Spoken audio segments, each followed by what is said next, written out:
processo hoje, eu entendo tão pouco, né, de tudo isso que eu vou ficar só escutando, tá bom? Não, você vai participar também, porque eu tenho certeza que o linguajar, eu fiz um linguajar bem simples, e todo mundo vai poder participar, nós vamos construir a perspectiva do Brasil no final da palestra em conjunto.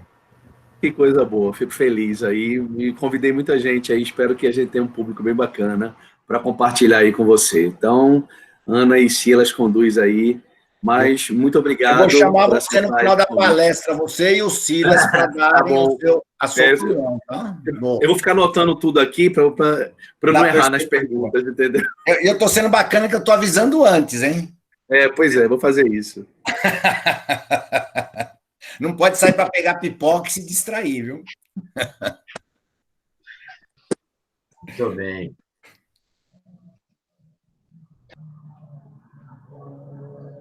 Eu vou pegar a pipoca antes de começar.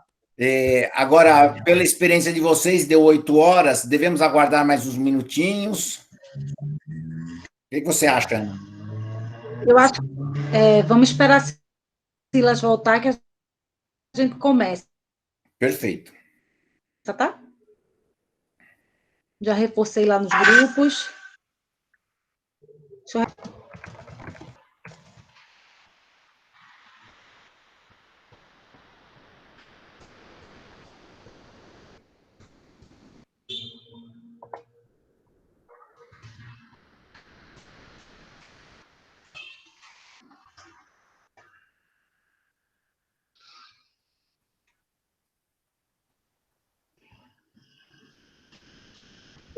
Voltei, Marcos.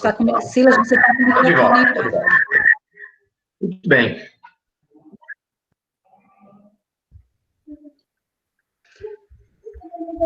Acho que dá para começar, né, Silas?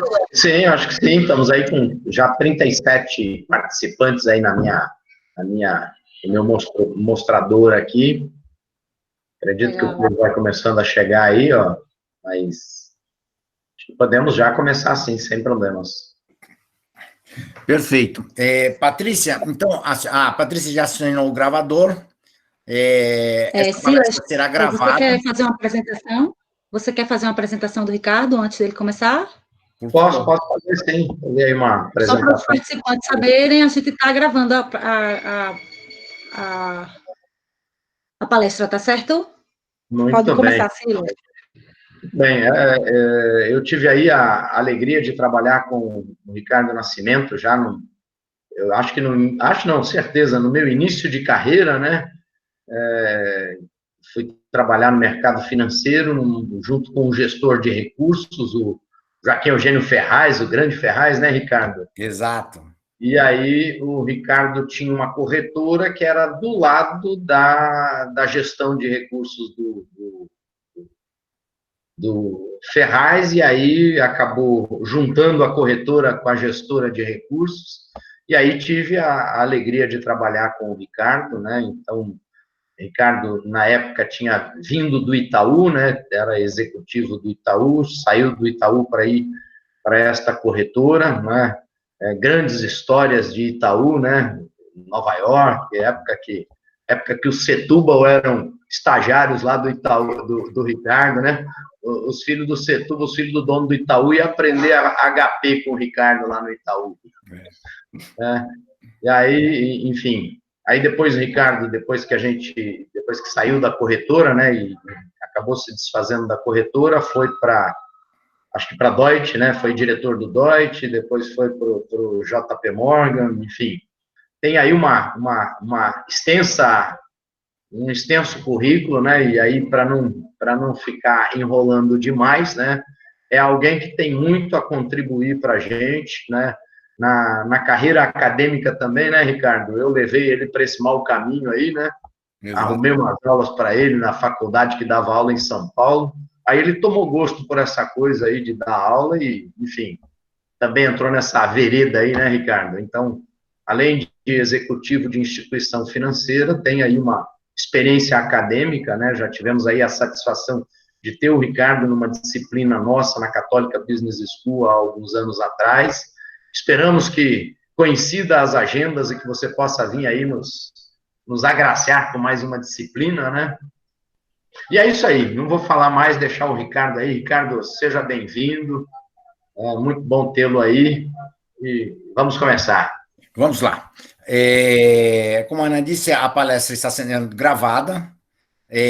Eu vou fazer paradas periódicas para participação de vocês, porque eu quero construir um consenso de quais são os possíveis caminhos do Brasil, e peço que vocês coloquem o telefone no mudo para que não dê eco e não interfira na palestra.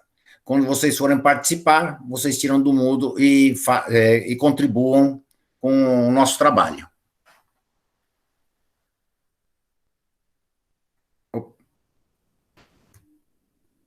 Stop presente. Eu acho que fiquei muito tempo sem mexer aqui. Parou. Um instantinho só.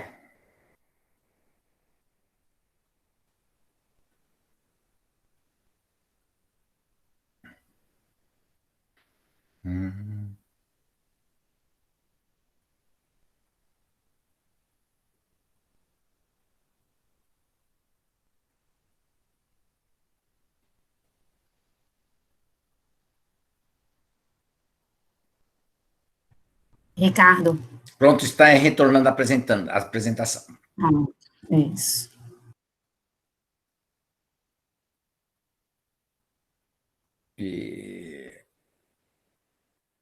Mas não voltou a tela, Patrícia. Me ajuda aqui. O que aconteceu?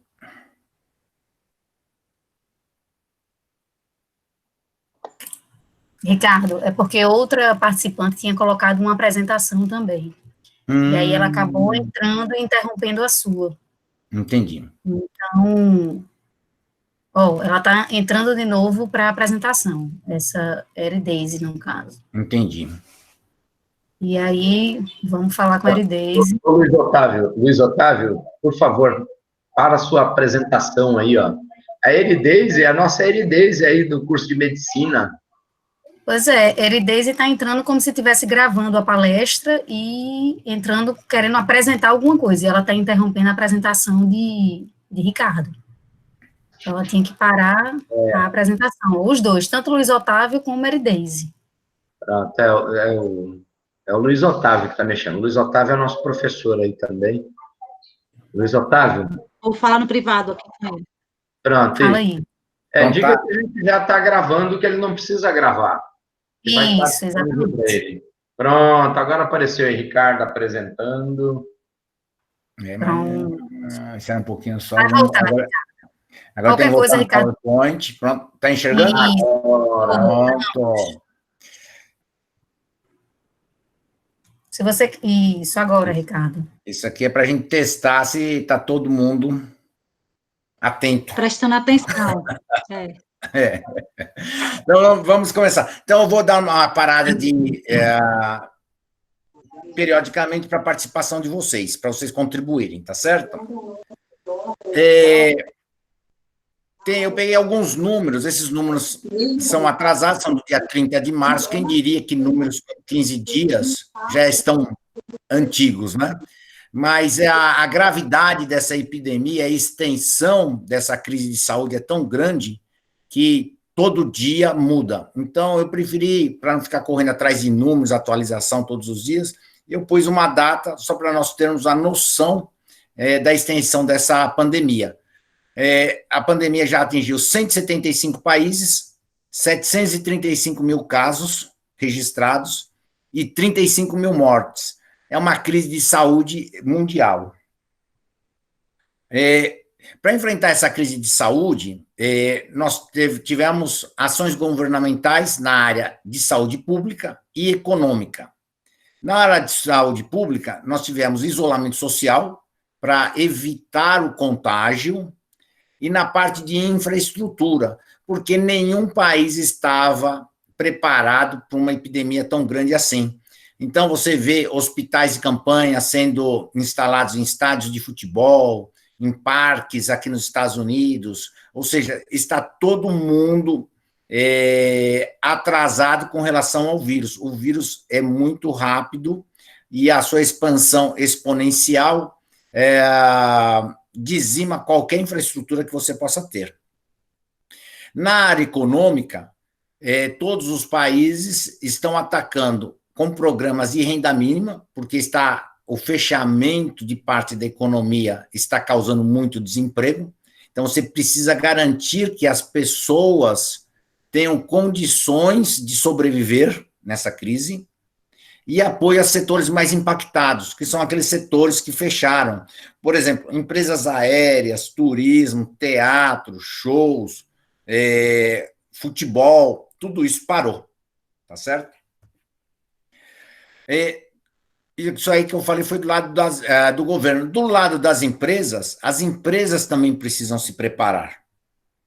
E as empresas precisam pensar em 5 aspectos: ação, resiliência, retorno, reinvenção e reformas.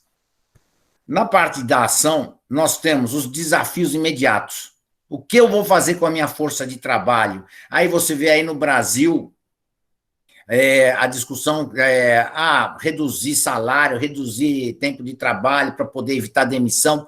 Tudo isso aí significa que está todo mundo pensando com relação à estratégia da força de trabalho. Clientes, o que eu faço com os meus clientes? Os meus clientes interromperam as suas atividades, eles não têm recurso em caixa, eles vão me pagar, não vão pagar, o que vai acontecer com os meus clientes? E eu cancelo meu relacionamento com ele ou tento mitigar, aguardando a sobrevivência de alguns pós o coronavírus, né? Tecnologia.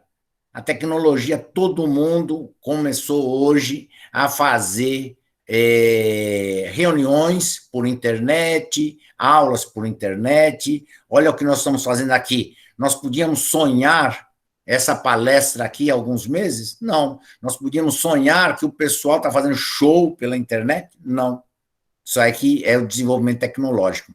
E parceiros. Quem são os parceiros que nós podemos contar para poder sobreviver a essa pandemia? Resiliência. Na resiliência, basicamente, o que as empresas precisam fazer é verificar o caixa de curto prazo, até onde eu consigo chegar. Não adianta querer ficar barrigando, achando que Deus é brasileiro, que Deus é grande, porque o caixa acabando, você vai fechar as portas. Então, qual que é o nome do jogo hoje? É não fechar as portas e esticar o caixa o maior tempo possível, para poder superar a quarentena. Porque quem fechar a porta para reabrir vai ser muito difícil. Retorno, identificar desafios e oportunidades. Sempre onde tem desafio, tem oportunidade. Aqui nos Estados, aqui na Flórida mesmo, eu estava comentando com uma empresa de uma amiga, ela tem uma área grande, ela pode fazer office sharing, porque muita gente está devolvendo os escritórios que eles tinham alugado. E quando acabar a pandemia, você fazer um office sharing para voltar às suas atividades de consultoria, prestação de serviço, é uma ótima oportunidade. Então, ela já identificou essa oportunidade, já está começando a se reestruturar, porque em junho, quando voltar a atividade econômica, ela tem um novo negócio para oferecer para uma população carente. Então, isso é criar um plano de retorno. Reinvenção. O novo normal, o que é novo normal? Os escritórios vão diminuir substancialmente, então você vai ter mais tecnologia, essa tecnologia de office sharing para diminuir custos, dividir não só os espaços, mas dividir também a infraestrutura humana, recepção, faxina, tudo isso vai haver uma grande redução nos custos que hoje nós incorremos graças a essa disrupção do sistema econômico.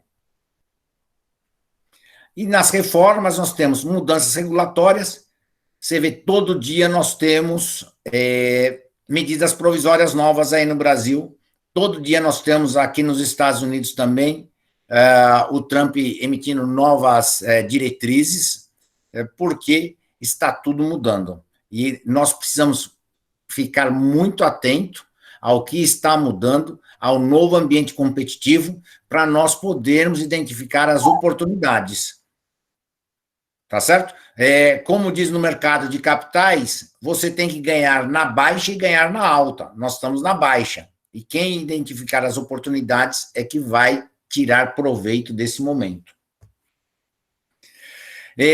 Eu pedi emprestado esse quadrinho da McKinsey, porque aqui esse quadro é muito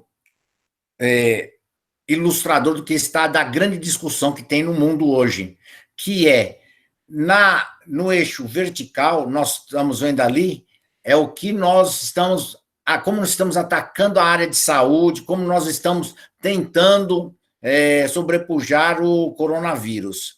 E na horizontal, no eixo horizontal, nós temos como nós estamos enfrentando no setor econômico para que exista uma economia depois que nós conseguirmos subjugar o coronavírus.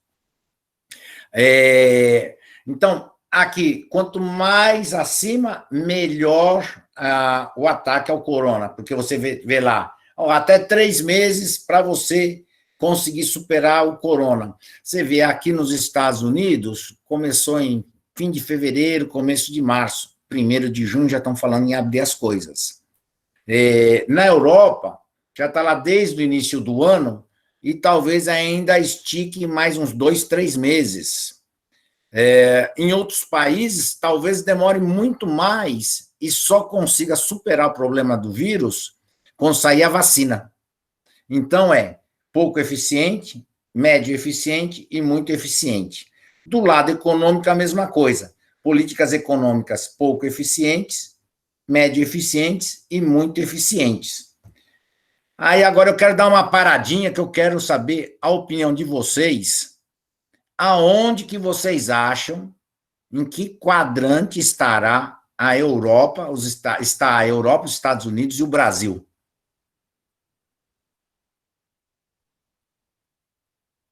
Eu quero candidatos aí. Eu vou chutar, viu, Ricardo, Ana Cristina? Por favor. Acho que a gente está na segunda linha aí. Não sei qual dos 3 cenários. B2, A1 ou A2. Eu acho que a gente está nessa segunda linha aí, na linha do meio. Mas na linha do meio, mas na parte econômica, o que você acha? Como que nós é o B2, A1 ou A2? João Gabriel está dizendo aqui, acredito que no quadrante privilegiado, comparado a outros países mais emergentes. João Gabriel colocou aqui. Mas isso daí é o B2, A1 ou A2 que você escolhe? Tem que escolher um. Gostar não, vice. Vou passar. Passo para os universitários. Silas, que quadrante os Estados Unidos... Eu ficaria com o A2 aí, viu? Você acha que a Europa está como A2, perfeito. A2, Europa, Estados Unidos aí no A2, e Brasil eu ficaria mais aí no B2, ou até no B3. E o Brasil no B2, tá? E o Brasil no B2. E nós temos 62 participantes, não tem mais ninguém para... 68 agora, vamos lá. Maurício, cadê a sua participação, Maurício? Professor? Eu acho que B3. Brasil está no B3. O Brasil está no B3. A Ana acha que o Brasil está no B3, tá? É Rosário. Rosário, acho que está no B3. E o Silas acha que o Brasil está no B3. B3 João Gabriel botou Brasil B2. João Gabriel, Brasil B2. Então, nós já estamos assim, olha, então o que acontece? Vamos resumir aqui, nesse ponto da palestra, como que está a nossa visão. Europa e Estados Unidos, A2, e Brasil é B2, B3. A gente Guilherme, Brasil B2. Guilherme botou aqui Brasil B2 e... cadê?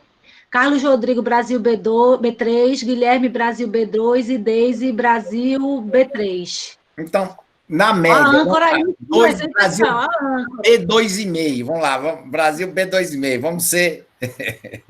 Então, vamos continuar aqui na nossa palestra. Como a Europa e os Estados Unidos serão impactados? Então, a Europa e os Estados Unidos, eles têm... Vamos analisar, porque eles são países, são áreas desenvolvidas da economia, fica mais fácil para a gente analisar, porque nós temos dados.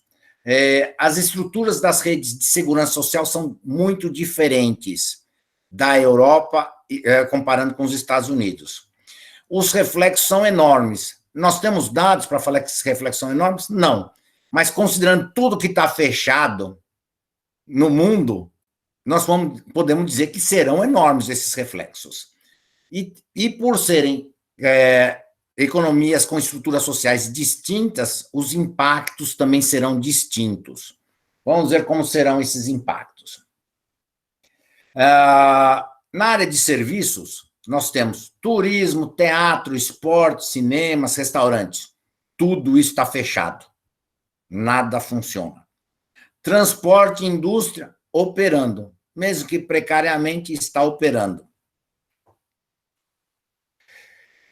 Estima-se que 30%, tudo que está fechado na Europa e nos Estados Unidos, conta por 30% da atividade econômica dessas áreas, tá certo? E a interrupção dessas atividades, se tudo for ocorrer muito rápido e eficiente, vai demorar 3 meses, ou seja, 30% da atividade econômica e 3 meses fechado ainda é uma hipótese muito otimista. Mas vamos nessa hipótese. Então, 30% vezes 1/4 do ano, nós podemos estimar que a queda do PIB nos países desenvolvidos será na faixa de 7,5%. Você está chorando por causa do número ou é espirro, Ana, Cristina? É espirro mesmo, eu espero que não seja o corona. Então, o que acontece? Nós estamos esperando uma queda do PIB para a área dos países desenvolvidos de 7,5% do PIB. Comparando com a crise de 2008, 2009, que a queda do PIB nos países desenvolvidos foi de 3,3%, e a queda estimada para 2020 será de 7,5%, teremos o dobro do impacto da crise de 2008, 2009.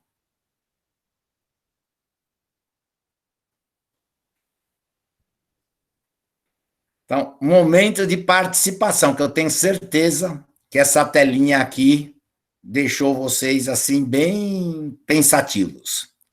O que ocorreu após a crise de 2008, 2009, no Brasil, Estados Unidos, Grécia, Itália e Alemanha? Alguém pode me dar... escolhe um país e me fala o que aconteceu nesse país. Recuperação em... Uma grande alavancagem do gasto público, né? Oi? Uma grande alavancagem do gasto público. Né? Sim, teve a grande alavancagem, mas o que aconteceu pós-crise nesses países? Recuperação em V. Aonde ocorreu recuperação em V? Em todos eles, Brasil, Estados Unidos, Grécia. O que aconteceu na Grécia? Vamos pegar um exemplo da Grécia. O que aconteceu na Grécia após a crise de 2008, 2009? Envolvimento com a FMI. Envolvimento com a FMI. Vou recuperar a memória de vocês aí, tá? Grécia, Itália, Portugal. A Grécia, principalmente, foi muito noticiado. Elas quebraram, não tinham recursos. Por que a Grécia, Itália e Portugal quebrou? Por causa da grande participação na economia do setor público, de funcionários públicos. A Grécia, na época, tinha 120% do PIB era para pagar funcionário público, estava quebrado. Então, depois de 2008, 2009, a Alemanha disse o seguinte para a Grécia: só aceito, só dou ajuda para vocês se vocês cortarem 50% do salário dos funcionários públicos e se vocês não aceitarem, serão expulsos da União Europeia.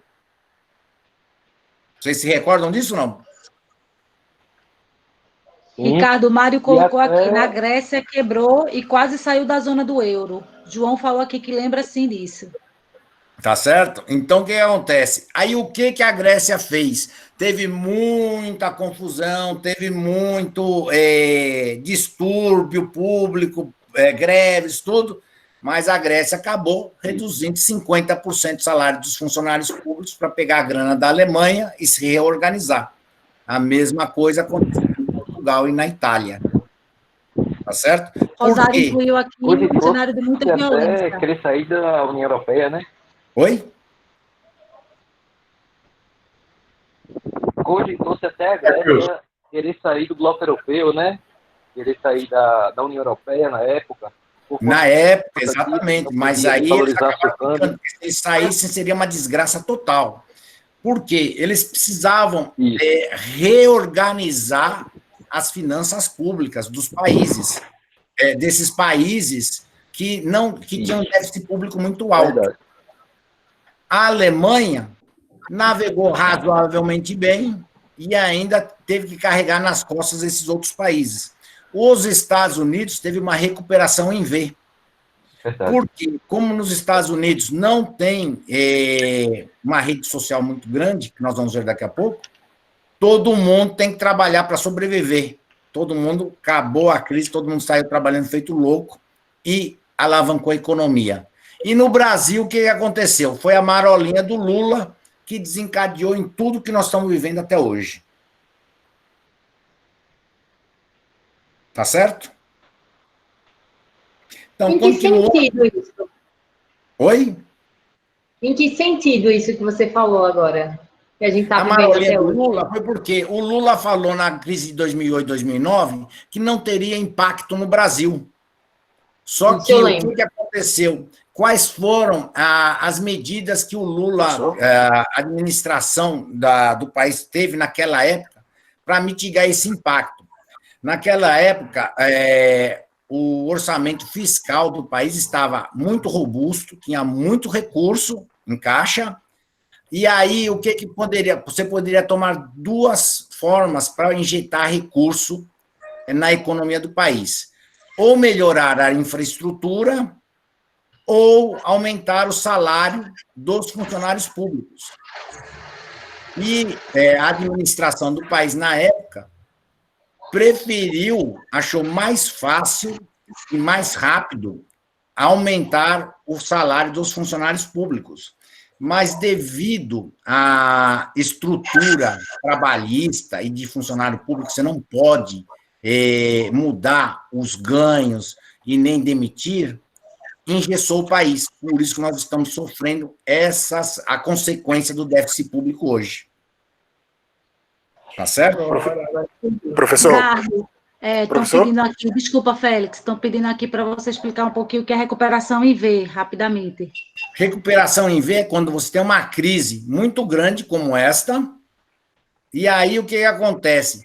A economia se mobiliza, nós vamos ver daqui a pouco por que isso acontece aqui nos Estados Unidos. Se mobiliza de tal forma que todos os agentes econômicos atuam uma grande sincronia, fazendo o país se recuperar rapidamente. Nós vamos ver por que isso aqui.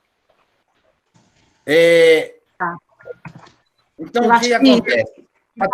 Fechamento de postos de trabalho, fechamento de empresas e postos de trabalho, e esses fechamentos de empresas e postos de trabalho têm diferentes impactos na Europa e nos Estados Unidos. Em 28/3, foram registrados aqui nos Estados Unidos 6,6 milhões de novos desempregados aqui. Novos desempregados, não é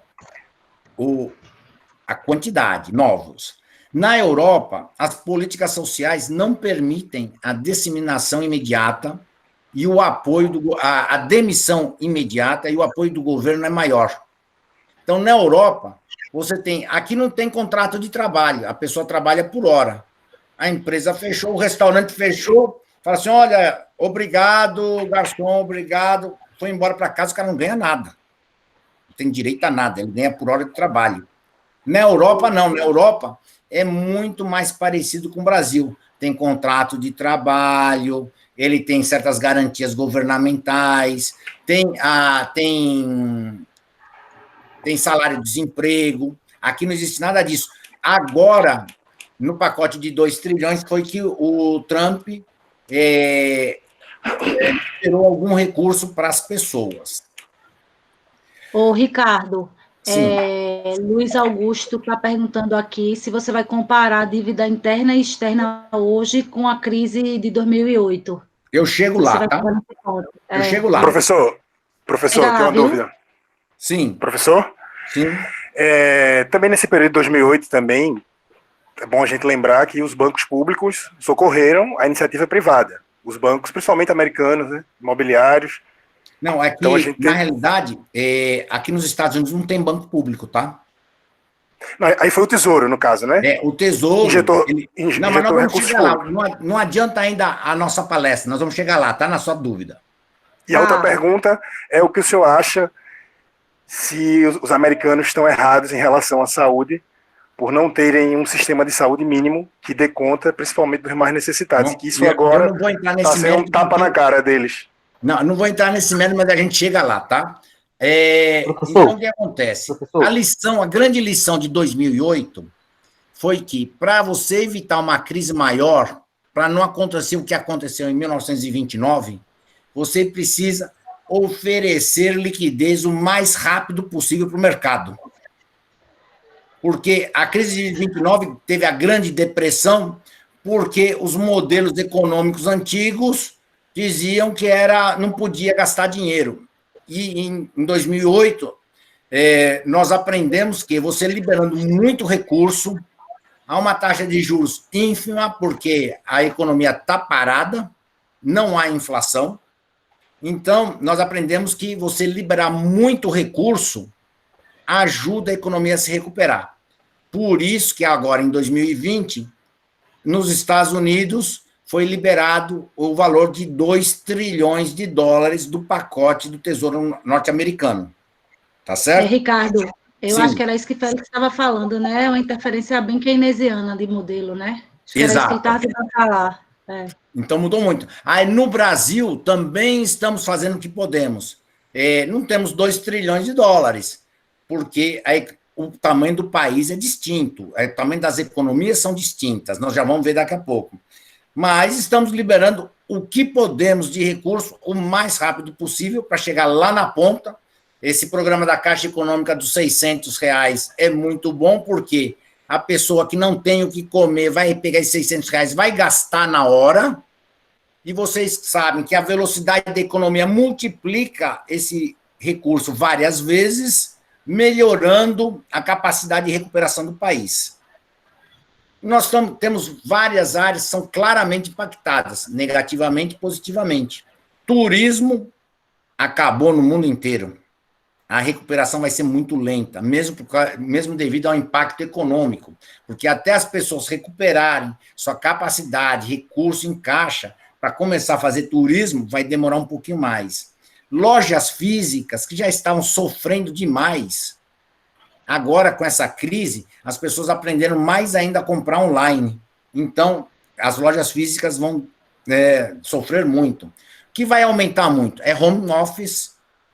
Aí, o que acontece? A pessoa vai alugar um shared office para ter um local de reunião e trabalha o resto do tempo em casa.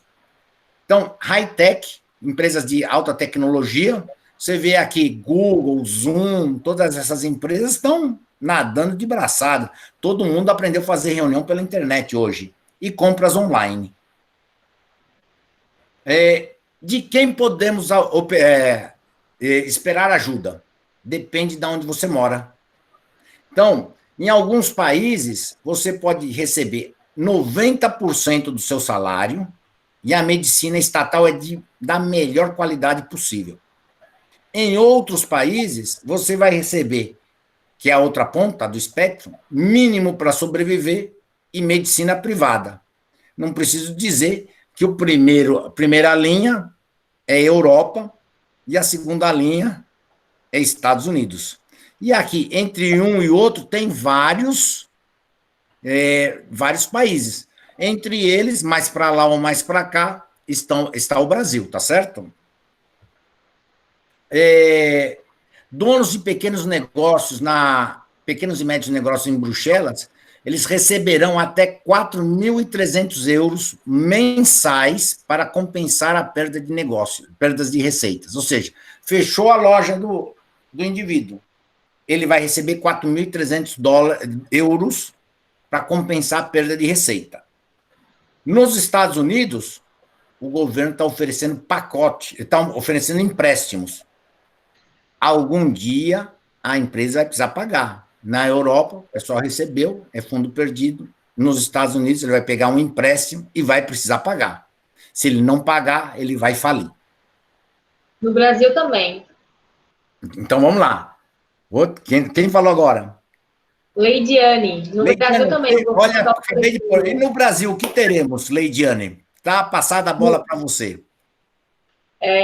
Eu estava observando que os bancos, eles estão vendo com relação, quer dizer, já viram, né, com relação aos financiamentos, aos empréstimos com a taxa de 2 e alguma coisa por cento, fonte de crédito, né, para as pequenas empresas e grandes empresas. Só que mesmo assim, a empresa vai ter que pagar e vai ter que pagar juros. Então, se ela já vinha passando por crises antes que a gente vinha de uma recessão e vinha se recuperando lentamente, ela levou um baque agora, literalmente.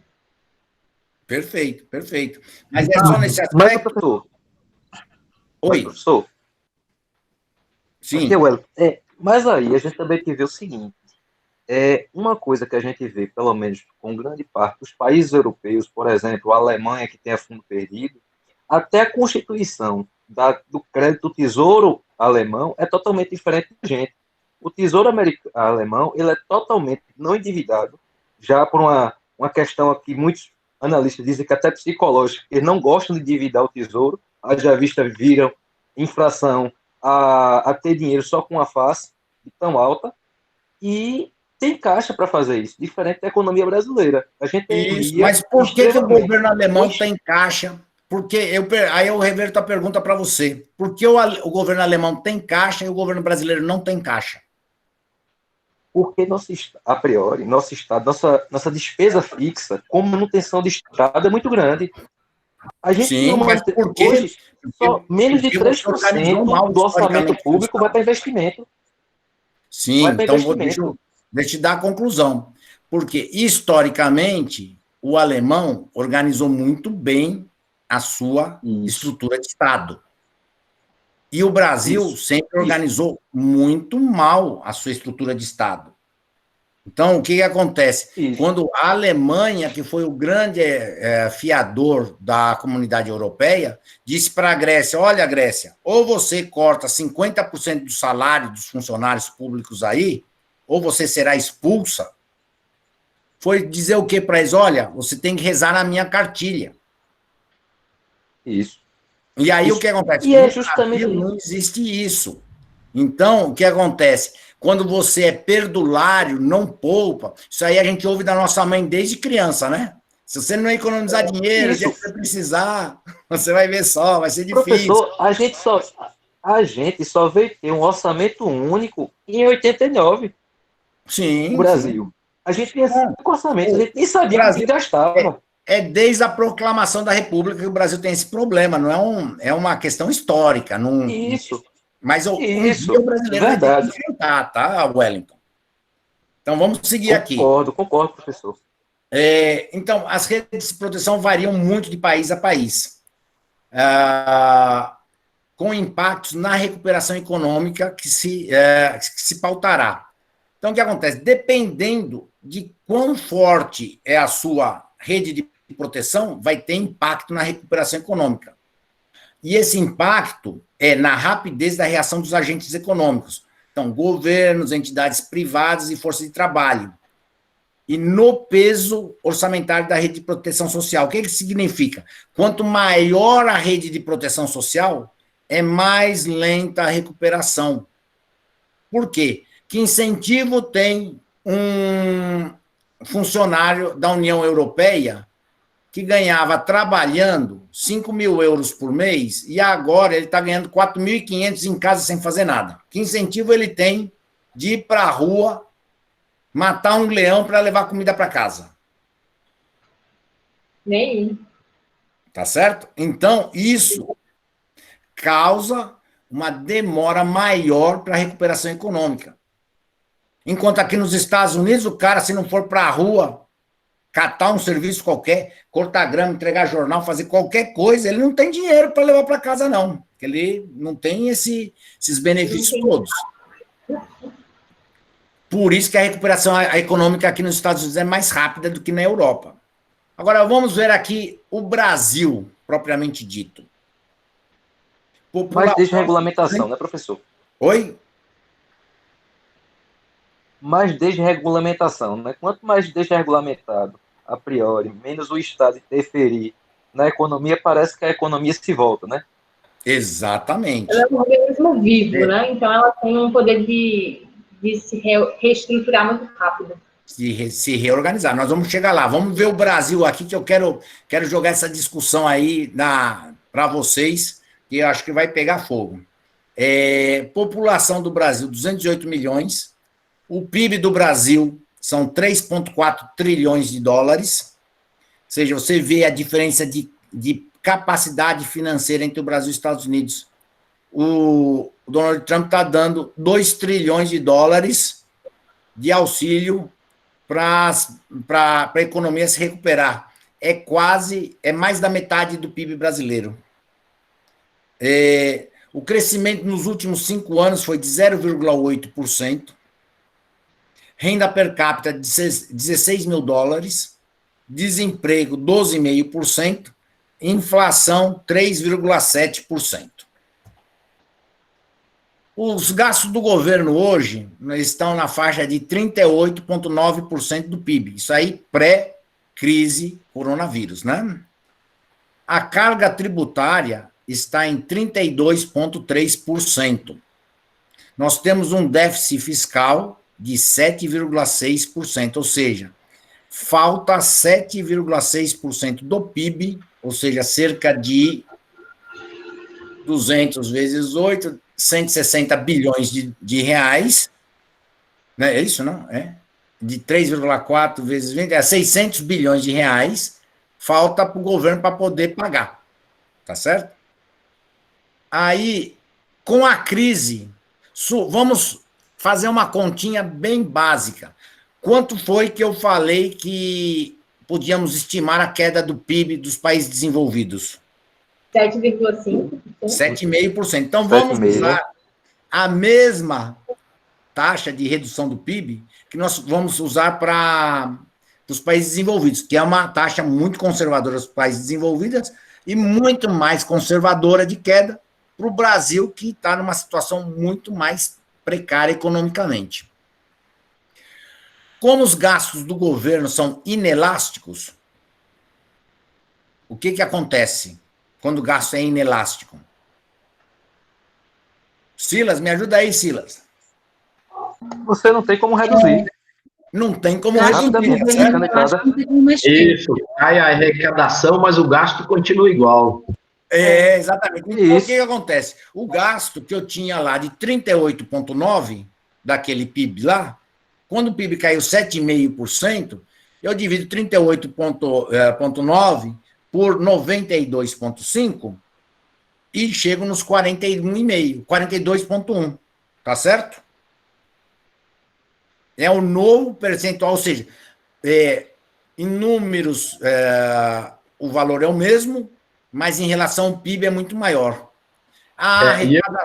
Ricardo, permita uma interferência aqui também. Por favor. E eu acho que a carga tributária vai sofrer uma redução também, né? Porque, na verdade, com a paralisação da atividade econômica, para de recolher imposto. Sim, a carga tributária vai 7,5%, mas eu estou falando que vai ser 32,3% do novo PIB. Certo. Então, teve uma redução de número absoluto, mas o percentual continua igual. Está considerado aí. Legal. Perfeito? Então, o novo déficit fiscal pós-PIB é cerca de 10%. Hoje, nós já não conseguimos pagar as despesas dos estados, municípios e federal com 7,6%. Com 10% vai ser muito pior. Antes da crise, os estados já estavam com uma dificuldade muito grande. Por exemplo, Rio de Janeiro, Bahia não tinha recurso para pagar os funcionários públicos. Como está em Pernambuco a situação dos funcionários do Estado?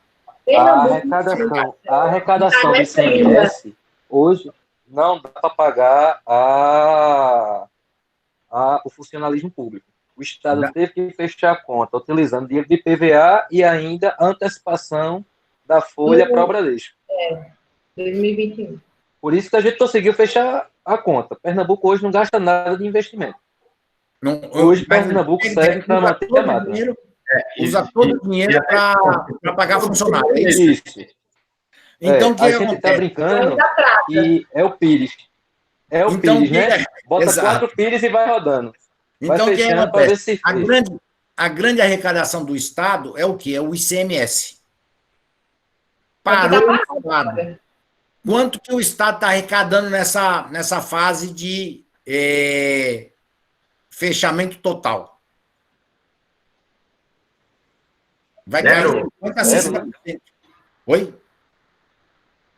Zero. Vai cair, não vamos falar zero, mas vai cair 50% a 50%, tá certo? Aí a gente ainda tem um agravante. Com com essa perspectiva agora do e-commerce, que é o comércio virtual, a tributação, grande parte, fica no estado emissor, que geralmente é o eixo sul e sudeste. Tá bom. O estado receptor fica com pequena parte. Não vamos nem entrar nessa discussão, vamos falar assim, na efetiva crise atual, que é, ou seja, esse ICMS vai diminuir 50%. Se o governo do estado já usava todo o ICMS para pagar os funcionários públicos, se cai 50%, aonde ele vai achar dinheiro para pagar os funcionários públicos? Vai ter que demitir. Pode demitir? Não. Pode decretar estado de calamidade? Não pode fazer nada. Então, agora pode, né? E aí, como é que vai dar conta? Aí é que tá. Então, quais são que conclusão nós podemos ter? Eu não consigo nem chegar na conclusão. Então, economicamente, por exemplo, vamos começar. Em que quadrante estará a Europa? A mesma pergunta que eu fiz lá atrás. Vocês, na primeira pergunta que eu fiz isso, vocês falaram que Europa e Estados Unidos estarão no A2.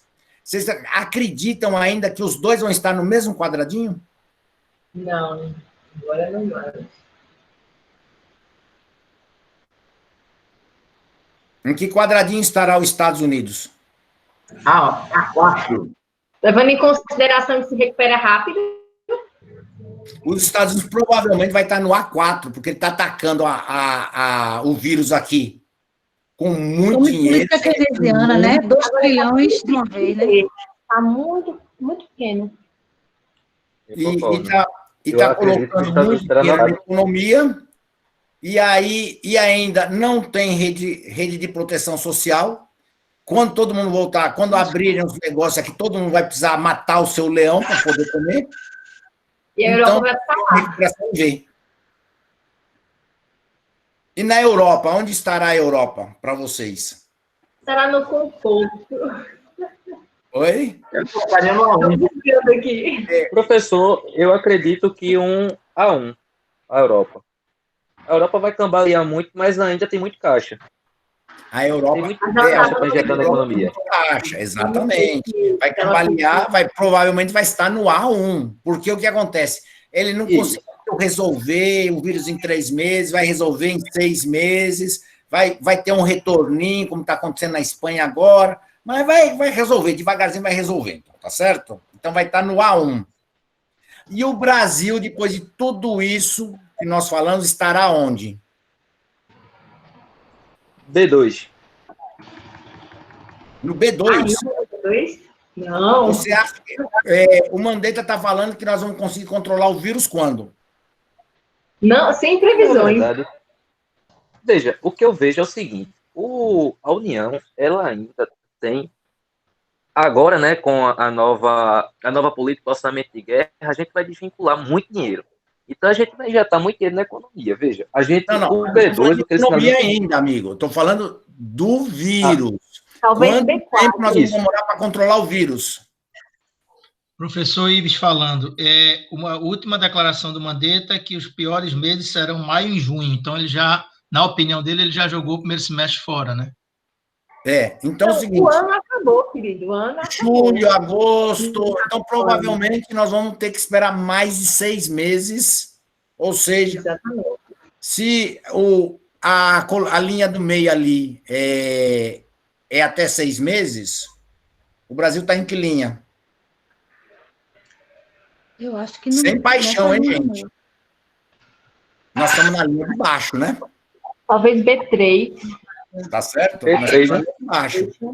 A Agora, a Camuleste. parte econômica, com relação a tudo que nós conversamos, o governo federal está fazendo tudo certo, despejando dinheiro, tal, mas nós temos uma estrutura de segurança social, uma parcela significativa da população, que são a dos funcionários públicos, que é absurdamente irreal, que não existe em nenhum lugar do mundo, nem na Europa. E isso vai causar impactos orçamentários, e vocês falaram, vamos achar dinheiro da onde? Se você não tem dinheiro de imposto, Vai fabricar, né? tem que fabricar. E quando você fabrica dinheiro, o que isso causa? Ou emitir dívida. Volta. Ou emitir dívida, mas emitir dívida também causa o mesmo problema. E quando... Inflação, né? Inflação, tá certo? Então, por que talvez seja a única solução para o governo é causar inflação, desde que seja brecado o reajuste dos funcionários públicos? Por isso que o governo federal não quer que tenha reajuste público dos funcionários nos próximos 4 anos.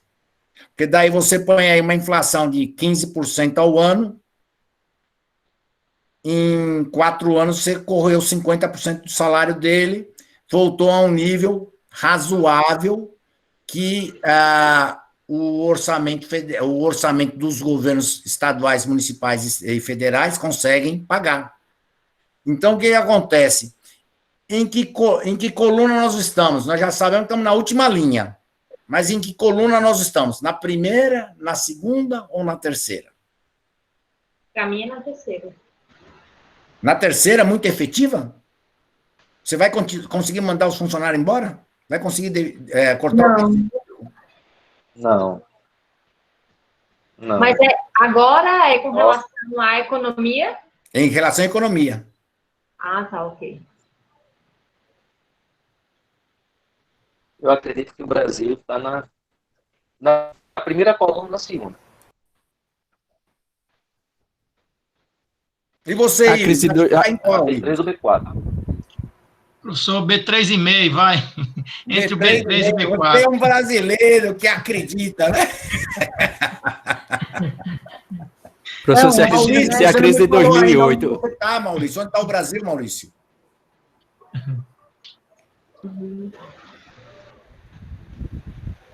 Maurício ficou tão deprimido que foi-se embora. Não, ele escreveu aqui, acho que no B4. No B4, ele está otimista também. B4. Então, o que acontece? Nós estamos Fala entre... pior do que os deles aí. Oi? Que foi, Leidiane? Não estou conseguindo encontrar algo mais, como é que eu posso dizer, mais grave do que esse B3, B4. Deise botou B3 também. B3, né? Gente, eu pensava que eu era pessimista, mas vocês são mais, hein? Não, isso aqui não é questão de ser pessimista, né, Cristina? Isso aqui é questão... E nós estamos falando de uma redução de PIB de 7,5%. Eu acho Que o FMI ontem já falou que o PIB do Brasil deve cair 5%, mas eles são sempre mais, né? politicamente corretos. Aqui, vocês é que estão falando aí o que... E tem fôlego para botar a economia para rodar, né? Eridez B3. Eu acho que está dando goleada no B3, hein? Alguma coisa, né? Então, vai puxar para negativo. Então, o que significa o B3? Que haverá uma queda do PIB, tá certo? Sem visão de recuperação econômica no horizonte. Ricardo, explica aí o gráfico de novo. Tem gente que não está entendendo. Quais são os eixos? Quanto mais o eixo X representa o quê? O eixo Y o eixo X, que é o eixo, o eixo vertical, significa quão rápido você vai atacar o coronavírus. É a parte de saúde. É o eixo Y, né? É o eixo Y, a parte de saúde. Então, o que acontece? Como o Brasil vai demorar mais de 6, 8 meses para superar a crise de saúde, nós estamos na linha de baixo, nessas B3, B4, B5. É uma dessas três. Sabe que Pernambuco é o melhor estado, né, de controle, de contenção, um dos melhores estados, né, de política de contenção do corona. Bom, agora, né? Aqui, no eixo X, quão eficiente é a política econômica dos países. Isso. Não só de incentivo à liquidez, mas também na parte orçamentária. E na estrutura de safety net, de rede de segurança social. Tá certo? Ou seja, muita rede de segurança atrapalha o país. É muito complicado isso, eu acho. Tá certo? Eu fico entre o B3 e o B2, viu, Ricardo? Fico entre o B3, o B2 e o B4, vai. Tá. Ricardo, professor, então você não acredita numa recuperação de PIB como está sendo sinalizado pela equipe econômica no ano que vem? Complementando a questão de isso aí, Ricardo, alguém está perguntando a pergunta do milhão. Qual o impacto que você acha que isso vai ter no Bovespa? A pergunta do milhão, nem vi quem foi, mas eu estou dizendo que é a pergunta do milhão. O impacto em valor, unitário em pontos, no Bovespa não vai ter um impacto muito grande. Mas a queda do PIB, aumento da inflação, isso vai ter um impacto no valor do dólar. Então, em dólares, as ações no Brasil vão valer muito menos do que valem hoje, daqui a um ano. Em reais, talvez não tenha uma queda grande, mas em dólar haverá.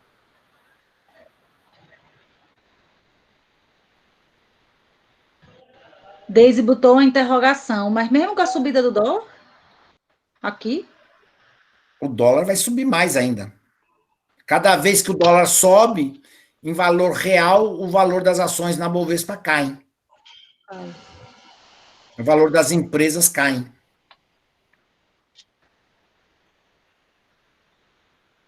Ricardo, Sim. Professor, aproveitando a sua sabedoria, eu não sou da área da economia, mas eu estou amando. Eu sou da área de marketing digital. Essa previsão, ela se dá em todos os setores ou setores que vão usar da crise e conseguir crescer mais ainda? O que acontece é o seguinte, quando você fala do PIB, é a média da economia em geral. Tem setores que vão cair muito e alguns setores vão se dar muito bem. Você que está na área de marketing digital, a economia digital vai crescer. Por isso que eu falei, você tem desafios, mas tem oportunidades. O Brasil tem grandes desafios aí. Agora, todas as áreas serão impactadas? Não. Algumas poderão se beneficiar. Ô, Ricardo, é Márcio que está falando. Eu acho que nós estamos dentro de uma boa oportunidade de rever um pouco o nosso modelo, né? Porque alguns setores, imagino que a agroindústria, vão ter uma recuperação relativamente rápida, porque não vai, assim, as pessoas precisam comer, as exportações vão estar favorecidas pelo câmbio, mas... esse lado vai ser positivo. Mas, por outro lado, se a gente não tiver uma melhoria na distribuição de renda, o problema continua, pode até se agravar, na verdade. Eu acho que... Eu concordo com você. A grande questão no Brasil é a concentração da renda. Mas aonde está a pergunta que eu falo, que 10 de cada 10 brasileiros se recusam a reconhecer, onde está a concentração da renda hoje no Brasil? Bom, em primeiríssimo lugar está nos bancos, né? Não, isso daí, teoricamente, sim. Agora, aonde está a real concentração? Que setor da economia brasileira corresponde a mais de 60% do PIB? Setor público, né? Funcionalismo público, né? Então, aonde está a concentração da riqueza? É porque o brasileiro é muito rápido em apontar o dedo para aqueles que é o discurso do politicamente correto. O banco, é o empresário, mas, na realidade, está todo mundo sofrendo junto. Só tem uma área que só cresce na participação do PIB, é o setor público, que é onde está havendo a grande concentração econômica. Enquanto não for feita a redistribuição, a reequalização da distribuição, no Brasil não sai do atoleiro. Ricardo, tem um monte de perguntas aqui, deixa eu só resumir algumas, tá? Tem alguém perguntando se você tem previsão para a relação de desemprego nesse setor, nesse panorama. Alguém está perguntando, e a Petrobras? Não fui eu, viu, minha gente, que perguntou, eu juro. Tá lá no A Petrobras vai sofrer, amiga. O Luiz Otávio botou títulos públicos. Onde é que está? Sua última pergunta, ele respondeu aqui, títulos públicos. Luiz Otávio é nosso professor, Carlos Rodrigo, eu acho que é nosso aluno, e quem falou agora há pouco, Márcio, é pró-reitor e coordenador da Católica Business School, mas é pró-reitor acadêmico da universidade. Perfeito. Então, o pró-reitor eu já respondi, tá certo? Então, vamos falar da Petrobras.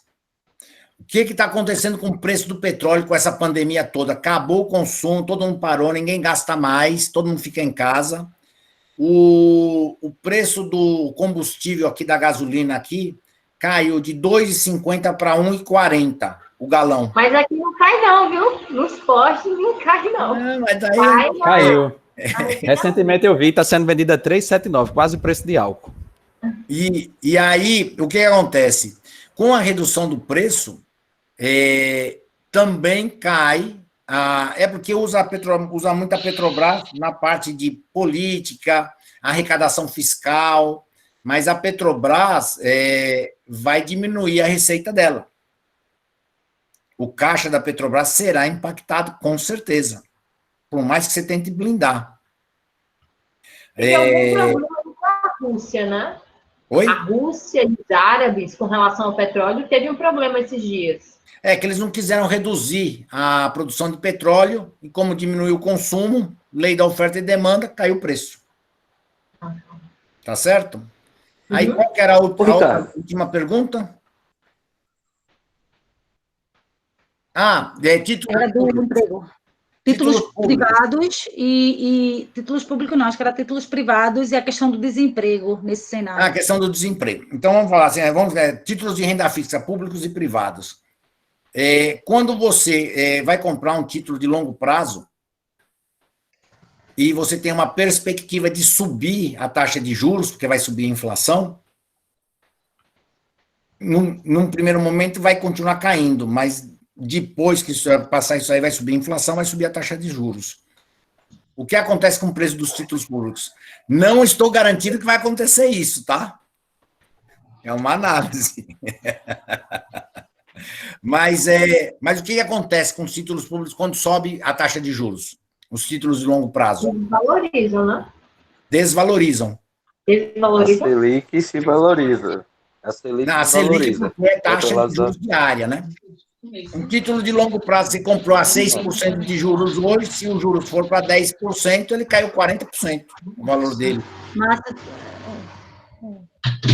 Tá certo? Tem outra pessoa dizendo aqui que o valor de face cai, Silas está dizendo que o valor presente cai.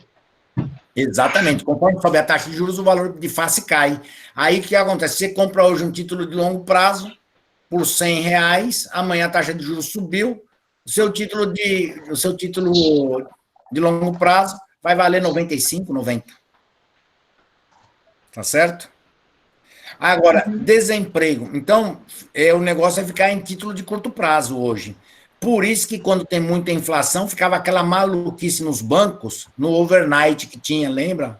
Eu sou mais velho que vocês não lembram disso, não. Mas tinha aquelas filas lá no banco só para fazer investimento no overnight. Porque você tinha que investir todo dia, porque você não podia aplicar mais longo, porque senão perdia dinheiro. Com relação a desemprego, o desemprego já está altíssimo. A economia informal já está altíssima. Então, se você for nas grandes regiões, por exemplo, Sudeste, que tem uma quantidade, a participação do poder público é menor na economia, a quantidade de desemprego já é formidável. Então, elas estão sofrendo muito esses estados. Então, o que acontece? Se for por esse caminho, continuar déficit público, vai continuar aumentando o desemprego, informalidade, até chegar a hora que vai precisar tomar a decisão, que acho que foi o Wellington, né, que falou, de reorganizar o pacto social no Brasil para poder não ter duas classes de brasileiros. Os privilegiados, onde fica toda a concentração de renda, e os não privilegiados, que estão desempregados.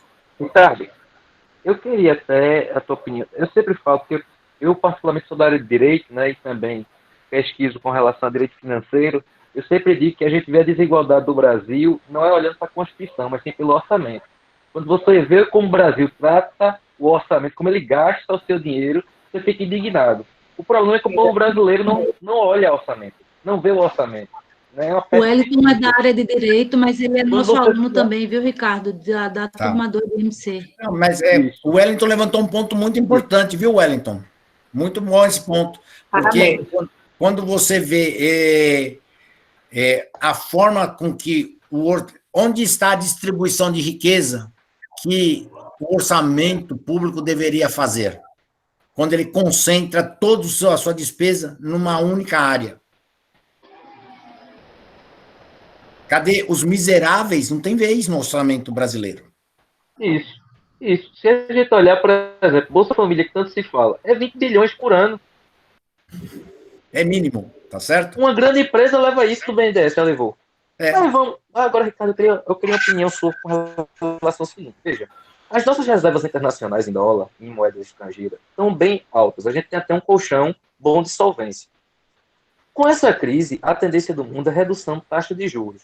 O Brasil, como vai precisar se financiar até um longo prazo, terá que aumentar a sua taxa de juros, como já foi visto aí. Então, isso daí não interferiria na questão do câmbio, um dólar mais desvalorizado para a gente, uma atração de dólar para o Brasil? O que acontece com o dólar desvalorizado? Você aumenta a importação, diminui a exportação, e aí você consome todas as suas reservas. Então, o que acontece? A solução para o Brasil é desvalorizar o real, agarrar essas reservas aí, porque isso daí é o que dá credibilidade para o país no mercado internacional, desvalorizar o real, para poder gerar um pouco de inflação, para poder fazer o orçamento chegar. Só tem duas formas de fazer o orçamento chegar no ponto ideal, que é reduzir os gastos públicos. É inflação ou revolução. Eu ainda prefiro inflação.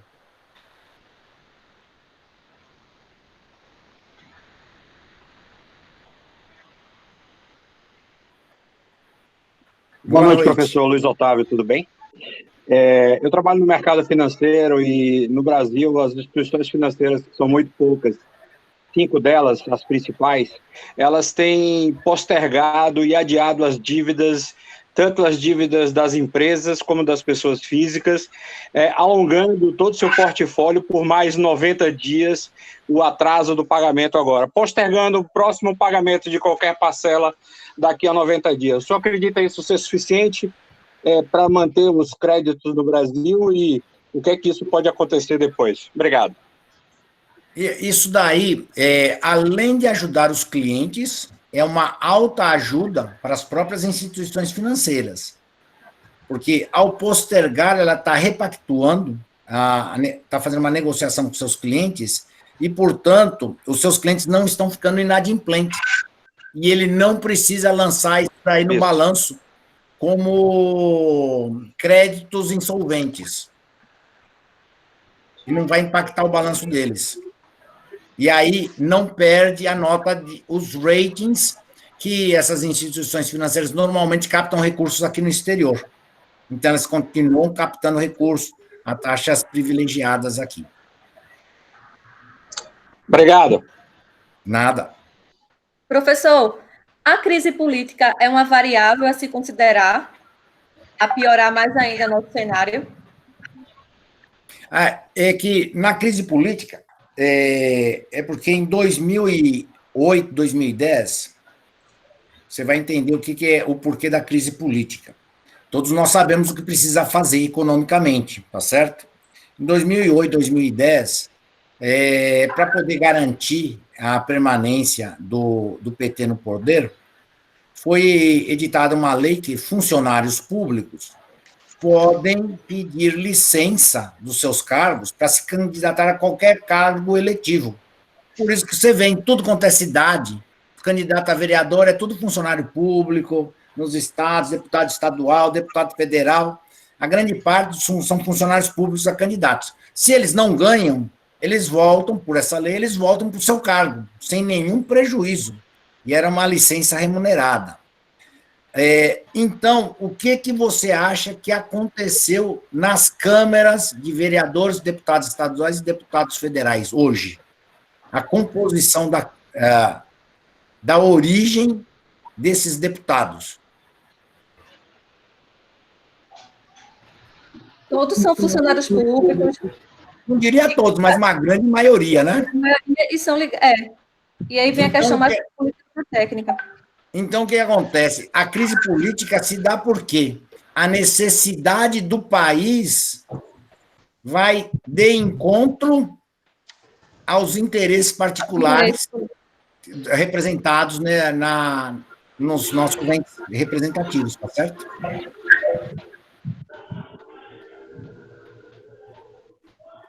Sim. Fora o lobby.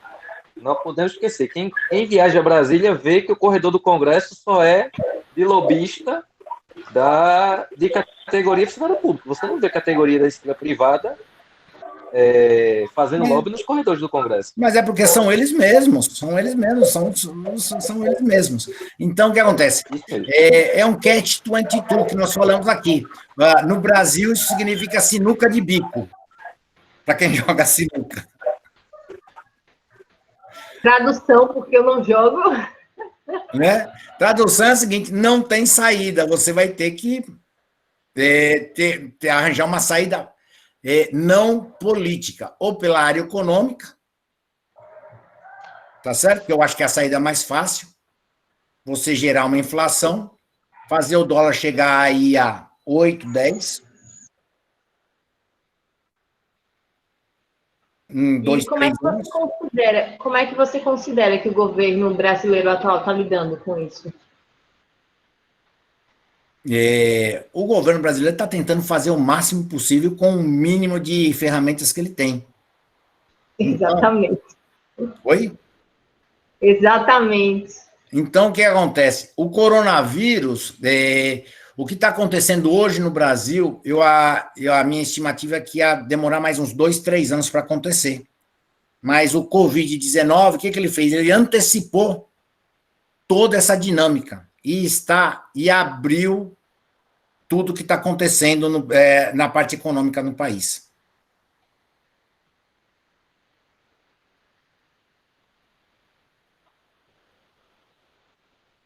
professor, tanto é que falam O Ricardo, o pessoal está brincando aqui no chat. E o teto e gasto fizeram justamente para quebrar. Desculpa, Wellington. Como que é o negócio? O pessoal está brincando aqui no chat que é para comprar dólar futuro. Silas está brincando aqui, vamos comprar dólar futuro. Eu não posso garantir, não, mas fala? É de dólar futuro aí no Brasil, só são 3 meses ainda, é isso ou não? Ou tem mais longo? João está perguntando se não já está precificado. João está perguntando para Silas. Não, para 6 meses já está precificado, você pode ter certeza. O que se fala, até lá em Brasília, o que se fala é que a equipe econômica criou a lei de teto e gasto para ela ser extrapolada para justamente as consequências dela ser implantada. Porque pela via do Congresso Nacional, normalmente a gente não conseguiria. Teria que ter algo que dissesse, nós, se fizer isso, vai acontecer. E na realidade, o que acontece?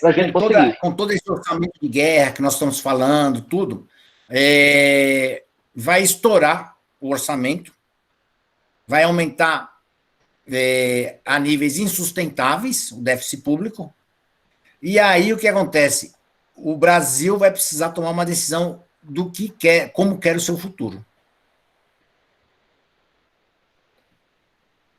Acho que a decisão já foi tomada, agora é o Congresso, não?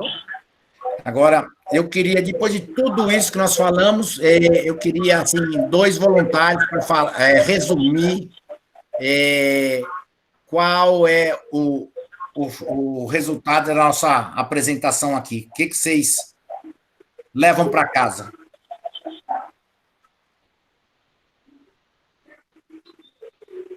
Professor Ricardo Ives. Oi, Ives.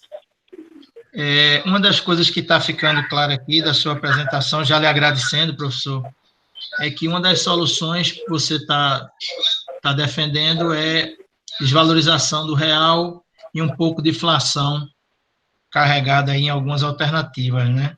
E aí eu queria só, como a gente está num MBA de investimento, queria lhe perguntar se debêntures, por exemplo, de empresas privadas que tenham parte do prêmio, na composição do prêmio aí, IPCA, mais alguma coisa, se faz sentido, porque as curvas de juros de longo prazo estão abrindo bastante. Eu queria lhe ouvir depois um pouco sobre isso. Tudo que você, aí no Brasil, tudo que você tem ainda, o brasileiro estava ficando desacostumado a investir nesse tipo de papel, com correção monetária, mas hoje ele vai voltar a ser uma coqueluche, viu? Vai voltar à moda. Obrigado, professor. Professor Ricardo, boa noite, tudo bem? Boa noite, Marcos. Quem está falando é Marcos, né? Ele é aluno da 3ª turma do MBA da Católica. Eu tenho uma dúvida quanto a essa repactuação de dívida junto aos bancos, principalmente aqui. Não, no Brasil. Na realidade que... ao aprovisionamento. Oi? Com relação ao aprovisionamento dos pagamentos, e isso é Basileia 3 na veia, né, professor? Eu não ouvi, cortou a sua fala.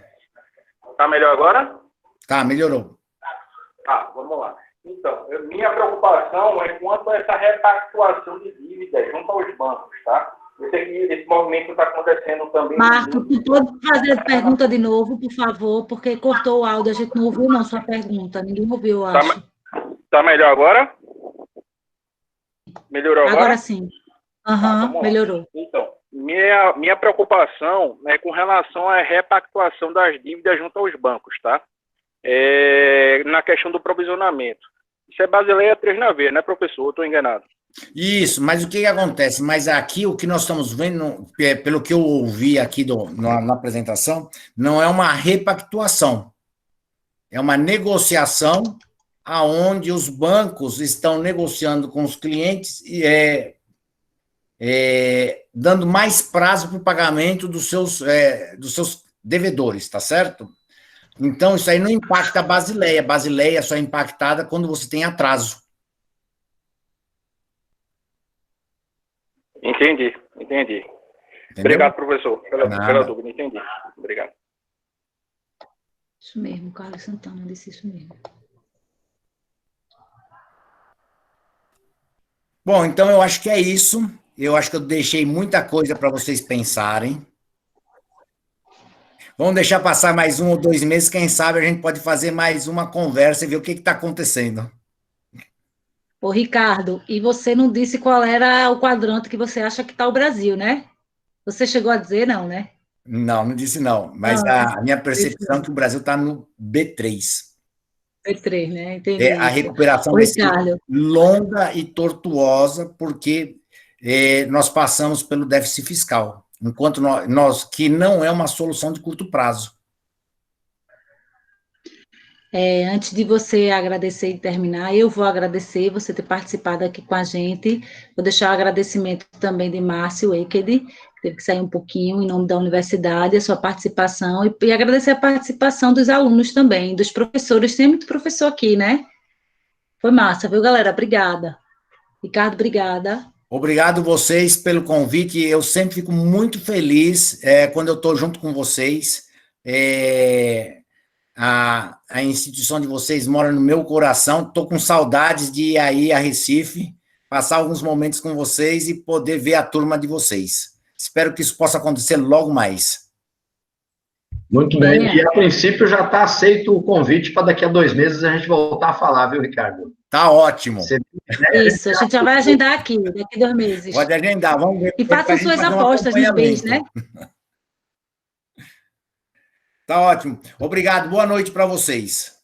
Valeu, Ricardo. Obrigado, boa noite. Valeu, boa noite. Boa noite a todos. Obrigada em nome de todo mundo aí, tá? Da universidade. Maurício, Márcio, Silas, eu.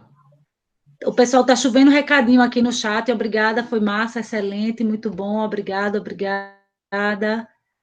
Boa noite. Parabéns, Ricardo, muito bom. Excelente iniciativa. Um monte de recado positivo aí. Tá ótimo. Vamos marcar para daqui 2 meses para toda essa turma participar novamente. Eu espero que eu esteja errado. Daqui 2 meses, falar assim, olha... Brasil, desculpa, Ricardo, pergunta de novo, porque cortou a ligação. O dólar a 8, rapaz. Eu quero comprar no futuro, rapaz. Vamos marcar para daqui 2 meses, mais um encontro com essa turma, e eu espero poder falar que eu estava errado.